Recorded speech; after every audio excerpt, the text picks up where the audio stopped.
Bonjour à tous et bienvenue dans cette nouvelle vidéo. J'ai mis un t-shirt de sport, pourquoi? Et c'est Pokémon? Bah tout simplement parce qu'on va reprendre les live Twitch et c'est un peu du e-sport. Je justifie ça comme je peux. Je sais pas ce que vous en pensez.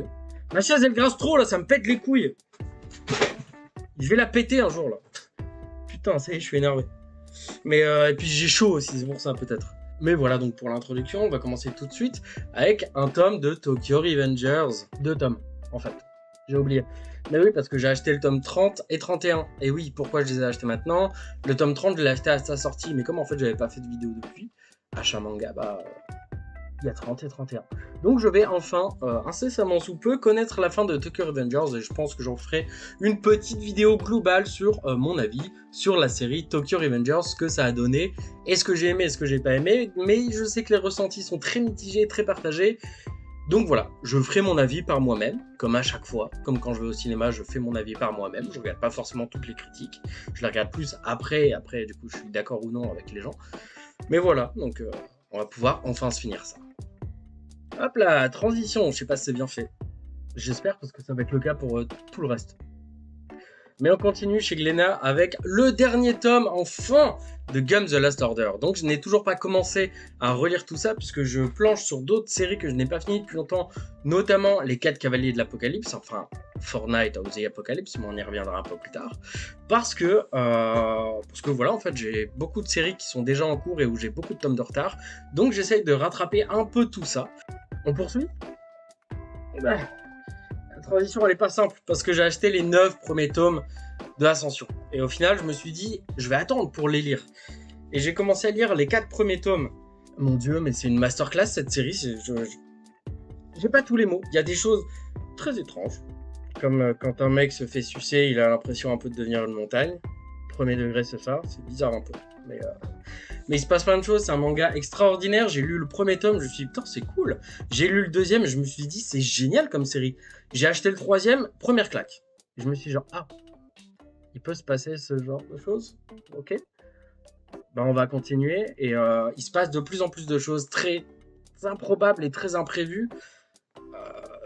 Tout est plus surprenant à chaque tome et j'adore cette série. Franchement, c'est une série extraordinaire. Ascension, excellente découverte. Franchement, déjà les 4 premiers tomes sont incroyables. J'ai commencé à lire le 5e, mais je préfère me réserver et pas vous donner un avis plus que ce que je vous donne là actuellement parce que c'est une série que vous devez découvrir.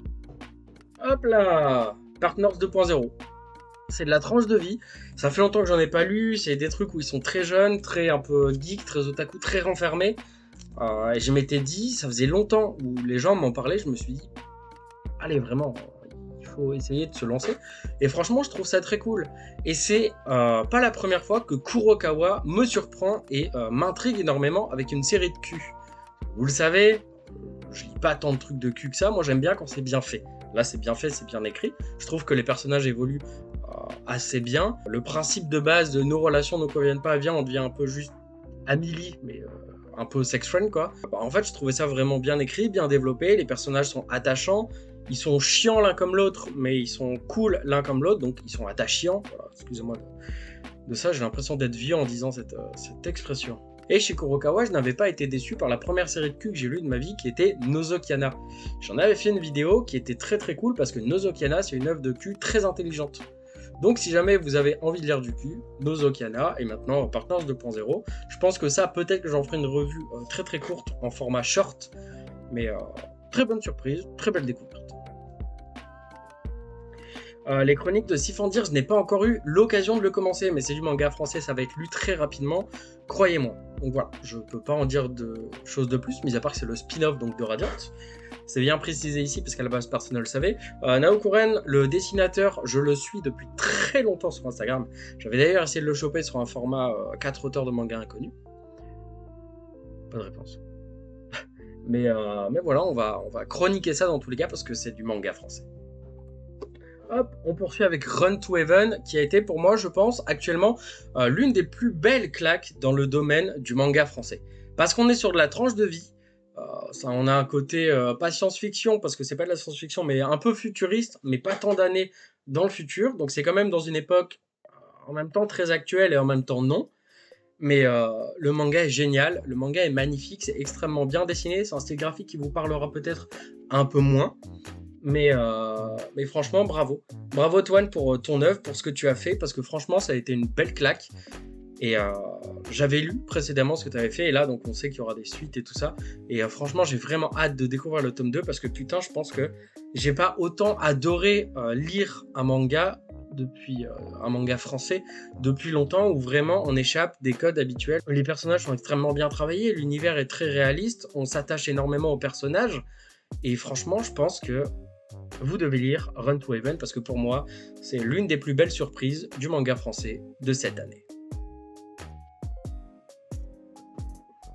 My Hero Academia. Bon, je suis en retard, vous le savez, de 4 tomes, tome 39, voilà, qui est sorti, je n'ai rien à dire de plus. Ah oui, Magus aux librairies, vous avez vu peut-être ma vidéo, mais j'adore cette série, donc évidemment, j'avais envie de la continuer. Je ne les ai pas encore lus, donc j'ai un peu rien à dire dessus. Voilà. Hop là, on passe chez Pika maintenant. Et vous savez quoi? Windbreaker est pour moi l'une des plus belles découvertes de cette année. Parce qu'à travers Windbreaker, on aborde énormément de sujets très actuels. L'homosexualité, le fait d'être transgenre, l'acceptation des autres, l'acceptation de qui on est, s'aimer soi-même avant d'aimer les autres. Et Windbreaker est pour moi l'une des plus belles découvertes de cette année. Il y a un concept qui va arriver très bientôt avec un pote où on va échanger sur Windbreaker et une autre série. C'est un truc que je veux essayer de mettre en place.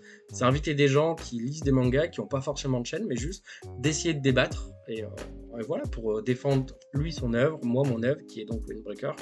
Et on verra bien ce que ce genre de vidéo donnera, mais je pense que l'idée est pas bête. Mais voilà, Windbreaker c'est vraiment génial, et l'animé aussi était incroyable.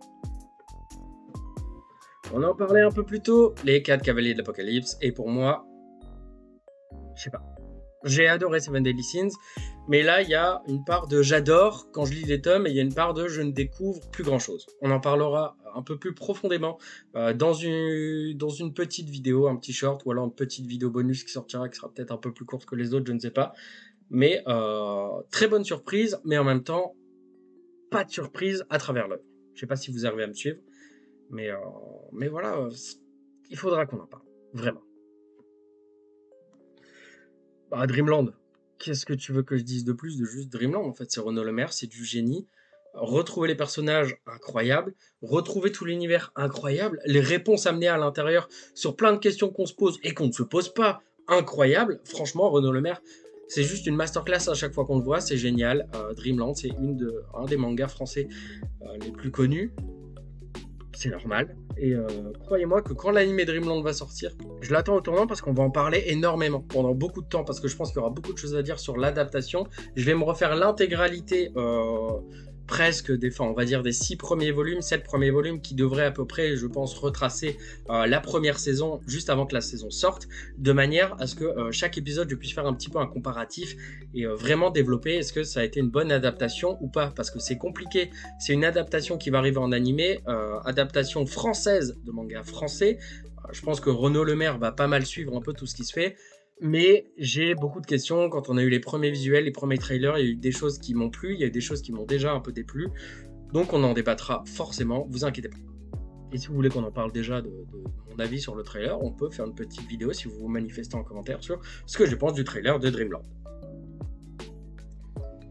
Évidemment, je l'ai acheté pour tenter d'avoir une dédicace, je ne l'ai pas eu. Voilà. On va pas poursuivre les achats, peut-être avec tout Blue Vortex au moins le premier tome, voir ce que ça donne, mais voilà. J'ai juste acheté ça pour tenter ma chance et non. Le seum. J'ai même pas fait ma transition tellement j'ai le seum. Les héritiers d'Aguillon, manga français, je l'ai pas lu. Mais on en fera une vidéo. Je sais juste que Tipiou, je la suis depuis tellement d'années. J'avais tellement envie de la voir sortir quelque chose qu'en fait, maintenant que c'est là, j'ai peut-être un peu cette peur de ne pas avoir cette surprise et cette envie et cet univers que j'aime, que en fait j'ai peur de le lire. Mais croyez-moi que dans tous les cas, manga français, on en fera une revue, même s'il est déjà sorti depuis quelques temps, on s'en fout, on fait ce qu'on veut sur cette chaîne. Mais voilà, c'est là, c'est entre mes mains, ça va être lu très bientôt, c'est promis. Je pense que d'ici, non je donne pas de date parce que chaque fois je ne le tiens pas, mais on en parlera, c'est promis. Irtis, tome 2, j'en avais parlé, la vidéo n'a pas fonctionné du tout. Après, il y avait un souci de droit d'auteur, donc YouTube ne la met pas en avant. Mais si jamais la vidéo sera en description, Mais voilà, je vous invite à aller voir parce que ça fait du bien de revoir Elsa Brandt et j'ai pas encore lu ce tome 2 parce que j'ai beaucoup de retard à rattraper et beaucoup de vidéos à travailler. Mais croyez-moi qu'on en parlera très bientôt. Ah bah oui, je fais un effort parce que c'est lourd. Ça fait des années que je veux me faire un peu l'intégrale en perfecte édition de Senseiya. Beaucoup seront d'accord, même un peu moi, c'est pas très beau, hein, c'est moche. Hein, Masami Kurumada, toujours en style très vieux. Quand Senseiya est sorti, il était déjà un peu old school son dessin. Mais Senseiya, c'est un peu la première série que j'ai vraiment découverte quand j'étais petit, en animé, je précise. Avec un pote où on jouait à être les Chevaliers du Zodiac et moi j'étais Shun. Mais juste parce que du coup, en fait, comme j'étais pas très fort à la bagarre, j'avais une chaîne et je pouvais frapper des trucs avec. Mais sinon, mon vrai personnage préféré, bien évidemment, c'est Shiryu. J'ai même une vieille figurine de Shiryu, qui traîne là-haut. Je vais pas la sortir parce que franchement, j'ai la flemme d'y aller. Je vous mettrai une image de celle que j'ai. Mais voilà, pour les collectionneurs, peut-être que vous allez comprendre la valeur déjà de cette figurine actuellement, qui vaut cher. Mais voilà, Senseiya, ça fait vraiment longtemps où à chaque fois, j'achetais quelques tomes. Du coup, j'ai quelques tomes de l'ancienne version, mais voilà, il était temps, enfin, d'acheter cette perfecte édition. Donc voilà, d'autant que là il y a une nouvelle édition qui va sortir avec les tomes doubles. Cette édition là va devenir plus chère, donc fait chier. Donc on va se dépêcher de l'acheter avant que tout coûte une couille et demie. Même si c'est déjà le cas en fait. Et merde. J'ai pu récupérer. Je lutte hein, parce que c'est pas une série facile. Mais 2 tomes de Blue Exorcist, vous le savez, les tomes pour l'instant ils sont dépareillés, il n'y en a aucun qui suivent. Mais j'ai quand même envie de finir un jour cette série et donc je finis quand même par récupérer et acheter les tomes dès que je peux, dès que j'en ai un peu l'occasion, quand j'ai un peu rien et que mon budget que j'avais initialement quand je vais à ma librairie me dit frérot t'as encore le temps de t'acheter un tome là, et ben j'en achète un. Mais généralement j'achète quand même d'autres trucs. Mais petit à petit on complète la collection et Blue Exorcist ça me fait du bien un peu de temps en temps de me replonger dans cette série. Donc voilà, je suis très heureux de les avoir entre les mains, de continuer, voilà quoi.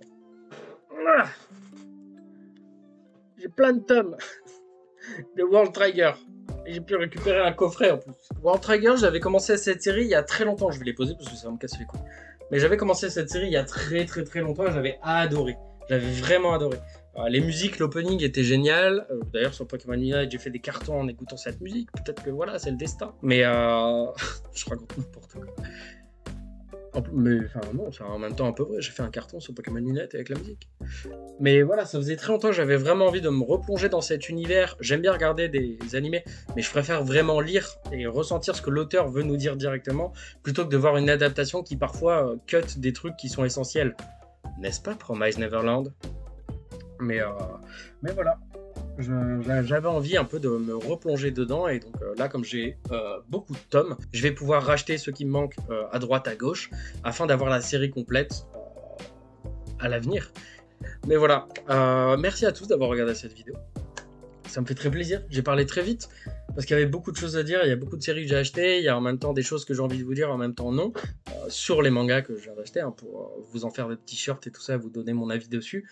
J'aimerais un peu maximiser le fait d'être actif, ne serait-ce qu'au moins à travers des shorts, même si les grosses vidéos qui demandent plus de temps, du coup sortent de manière moins régulière, au moins en parallèle vous avez quand même des petits shorts et tout, où vous pouvez découvrir quand même mon avis sur certaines séries, que ça vous plaise ou non, enfin les séries sur quoi je vais parler, mais voilà, je pense que c'est cool et c'est une manière de rester... Oh là là, voilà, tu fais n'importe quoi.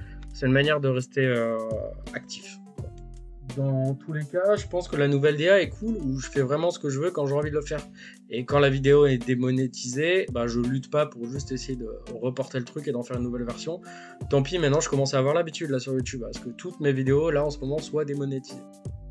Mais il y a quand même pas mal de gens qui découvrent cette chaîne et qui s'abonnent, donc en fin de compte, même avec des vidéos démonétisées, bah je pense que vous comprenez juste que j'aime ce que je fais. Et que vous vous abonnez et que vous restez, donc c'est cool. Merci à vous tous en tout cas d'être là depuis un moment. On est pas mal et à chaque fois il y a pas mal de petites choses. J'ai pas mal d'idées de concepts qui demandent du temps et de l'argent, après à voir si j'y arrive ou non. Il y a pas mal de petites nouvelles choses qui vont arriver, à voir si les formats vont plaire ou non. Ce sera un peu une manière de savoir si je continue dans cette nouvelle DA, de juste proposer des choses vraiment que j'ai envie de faire, comme des interviews avec des comédiens, des DA, directeurs artistiques pour le doublage, avec des potes avec qui juste on va échanger autour de divers mangas. ou juste je vais proposer peut-être des trucs, comme je l'avais dit en story, des trucs autour de Yu-Gi-Oh, faire des cartes, enfin faire des duels, où moi je redécouvre mes anciennes cartes et en même temps je dois essayer de créer un deck avec, faire des ouvertures de cartes Pokémon avec des potes, ça aussi peut-être que ça peut être plus marrant que juste moi tout seul, voire juste notre hype tous ensemble quand on ouvre des trucs, mais ouais, essayer de faire des petites choses aussi avec mon frère, j'ai des petits concepts de prévus, enfin que j'ai en tête, il faut que je lui en parle et je pense que peut-être qu'il sera pas chaud de fou. Mais voilà. Dans tous les cas, j'ai plein d'envies, plein de choses cool que je peux vous apporter, je pense. Et essayer de tourner le manga français dans un domaine plus cool que de l'informatif, mais juste faire des concepts cons et cons, stupides et tout avec des potes, où juste en fait c'est marrant, c'est de la détente et voilà. Et à côté, continuer à faire mes grosses vidéos où je parle de personnes connues, comme avec Joe Hisaishi il n'y a pas longtemps, ou comme avec des comédiens qui sont connus, mais que vous allez découvrir autrement avec mes interviews. Mais voilà. Merci en tout cas d'avoir regardé cette vidéo. Je vous dis à très bientôt. Prenez soin de vous, c'est très important. Pensez à boire beaucoup d'eau, parce que l'été, putain, on crève de chaud, on n'en peut plus. Mais voilà, je vous dis à très bientôt. Prenez soin de vous. Bisous sur les fesses.